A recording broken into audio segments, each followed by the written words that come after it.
congratulations on winning the Student-Led Teaching Fellowship Award. Thank you very much. How do you feel? I guess it was completely unexpected. Because I started here about a year and a half ago, so I'm still relatively new to the university.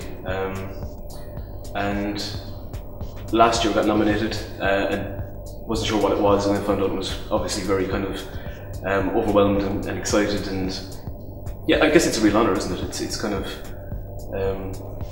it's nice to get a sense that what you're doing is good, and kind of for me that's kind of what it does, and the students are happy with kind of my role as program director and as a lecturer on the course.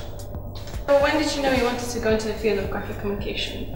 So I wanted to be a history and religion teacher. That was always my focus in school, and then didn't get into the course that I wanted to get into, so I decided I'd do a portfolio course, which is the equivalent of a foundation course in Ireland. So I did that and was kind of focusing on fine art printmaking. So got into art school and then in Limerick School of Art and Design,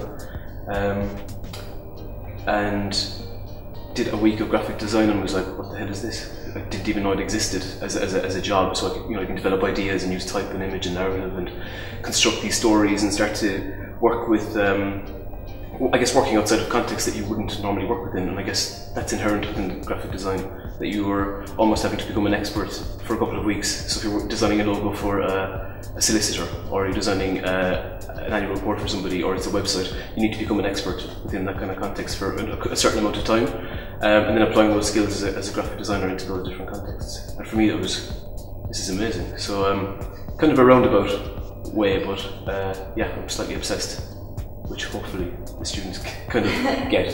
Yeah. The students who voted for you said David Wrenne's projects were the most engaging, interesting and helpful that I have encountered so far in university. Each one was carefully made to teach us new skills and use them in an effective and interesting manner to complete a project. How do you ensure that your assessment promotes learning? It's a very good question, and actually made me reflect quite a bit. Yeah. Because I guess you kind of think about it, but you don't really think about how you do it specifically. It's part of the practice as a lecturer or a teacher, and I guess it's inherent. So in terms of the projects, that's the focus, isn't it? It's all about the projects that we ask students to kind of interact with. Some are massively conceptual, some are very commercial, and it's that mixture of both. And it's not just me, it's the team. So us as a team, we sit down and we talk about how we want students to learn, how we want them to engage with graphic design practice, and we encourage them to research so much so that they have an understanding of the context they're working within, and obviously develop the skills and build the skills within that project to be able to create that kind of outcome. And I guess it's almost like a series of building blocks over the 3 years, so each project or each module is kind of designed to ensure that they're continuously building upon their own practice and developing skills that can get them ready for when they graduate. It's really important.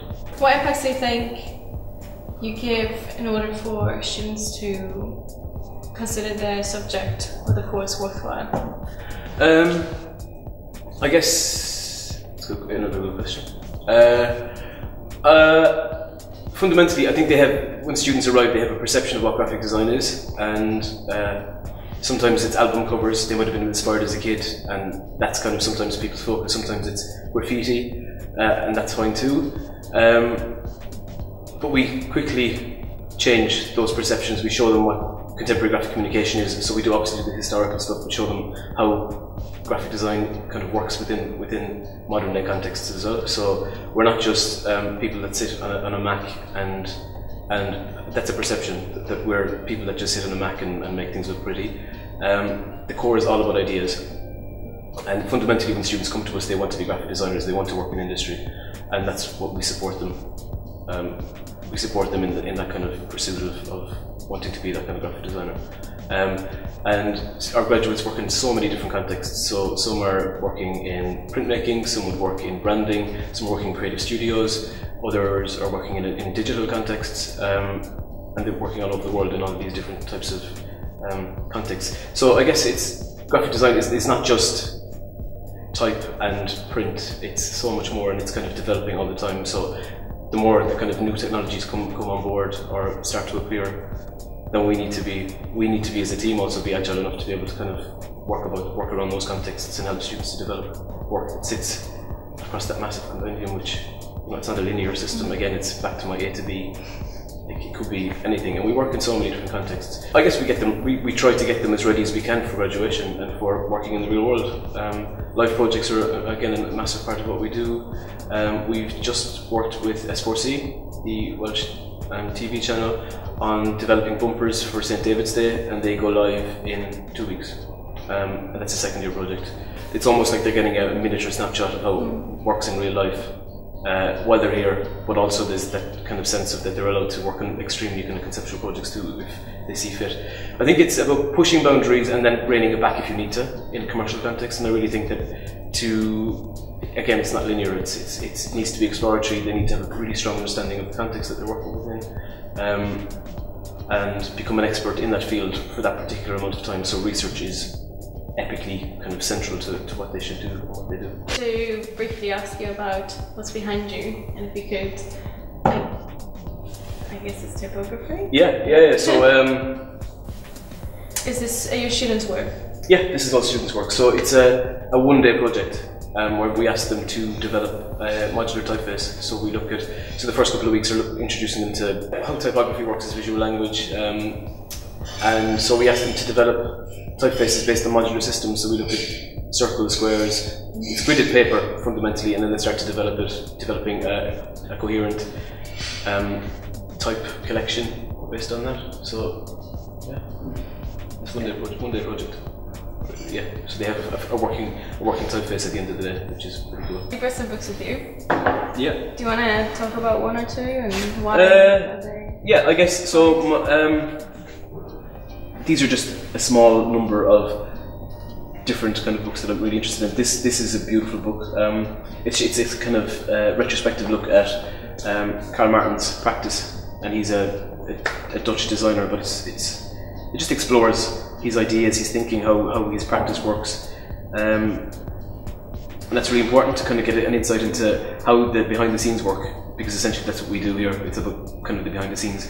And then Altitude, I'm slightly obsessed with this book. I've had it for years. It's just in terms of the finishing, so the bookbinding is amazing.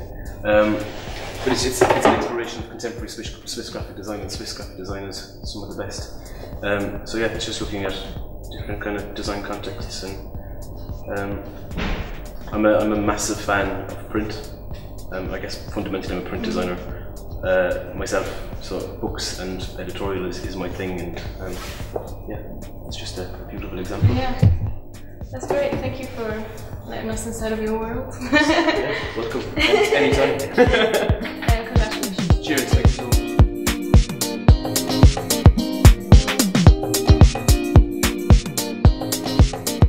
How it works as visual language. There you go. Just another day in the office.